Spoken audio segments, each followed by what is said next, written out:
Right edition, guns and airplanes. They don't go together, do they?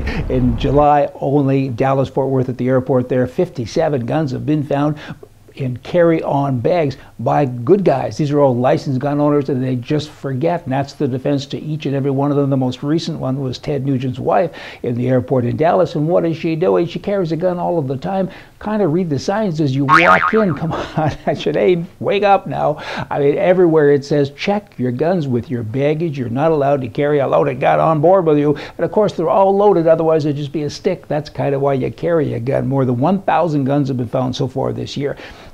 Nationwide in the U.S., and that's only so far this year, and there's still 3 or 4 months left in the year. What's up with all you guys? You're giving us all a bad name, kind of come out of the ether. Hey, European business owners now are being strangled by higher salaries, crippling taxes, and dismal rates of productivity, and they're surrounded by professional and stupid politicians. Could be coming to a country near you, do you think? Here's a man, his name is, I won't pronounce it right, but I'll try, Fabrizio Pietrononi. I wonder how I did. He's the owner of an electric component factory in Italy.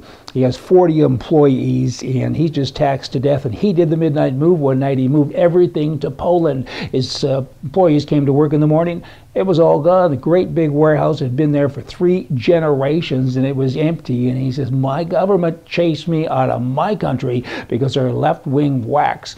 And I can't afford to be here anymore, and they won't even let me leave. Like in France, for instance, you have to give raises when the government tells you to. You can't fire anybody unless you go to the tribunal. I mean, the left is running amok in so many different countries. And again, it's coming to America. Kind of happening already to a much lesser degree, but it's starting. It's kind of like a fast-moving train. Once it starts, it picks up momentum, keeps going unless somebody knocks it off the rails. We need a right-wing train wreck is what I'm saying. In Ontario, Canada, recently at the liquor stores there, people now are complaining, saying, hey, foreign embassies and consulates get a 49% discount on all beer, wine, and liquor. How come we don't? What's wrong with us? And these are even politicians, Canadian politicians, as well as the public, the masses of the great unwashed. And they're saying, is this fair? Of course it isn't fair, because you got some guy with a propeller on his head, great big thick glasses, and he sits in a room with no windows because he's not, presentable to the public. He would work for the government, and he makes all of the rules. How am I doing?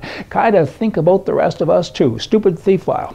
This guy's name is, well, I'll tell you in a second. He lives in England, Scarborough, England, and he went into a store and he robbed it. And he says, give me everything from your till or I'll blah, blah, blah. So he did that. He got on his motorcycle, and during the robbery, he had a helmet on, a motorcycle helmet. But guess what? His name was written on the helmet, Clive Bunyan, driver. So, of course, the guy who works at the store told the police that, and they went and picked him up and put him in jail. Stupid thief file, that would kind of be appropriate there, wouldn't it? Here's an entrepreneur in Quebec. He's been denied a non-French business name.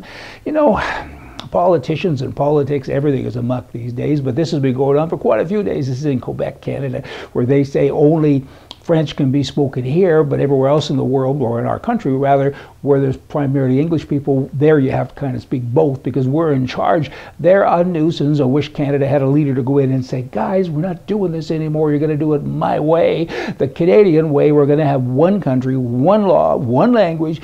And in Quebec, you guys can speak French. There's more of you here. We get it. We're going to respect all of these things, but stop it. And you have a guy here that's actually using in his name some French parts to it, and they still said no. It's pretty strange, The young guy said this. I find it a bit strange because here in Quebec we have some problems with the debt.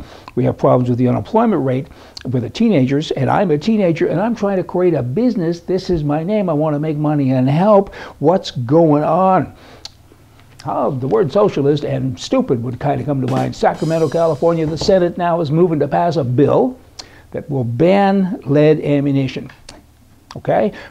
If passed, this will effectively be a state ban on hunting. Hunters cannot merely switch to a non-lead ammo alternative because the metals in alternative ammo are classified as armor piercing by the federal government, and they do whatever is possible, that would be the feds, to disarm the citizenry, and certainly hunting is a part of that, right? Billions and billions of dollars will go down the drain if this happens. Federal government, they're kind of smart. It's kind of like if you want to ban cars, but the public will get upset, so you can't really do that. It's too big of an industry.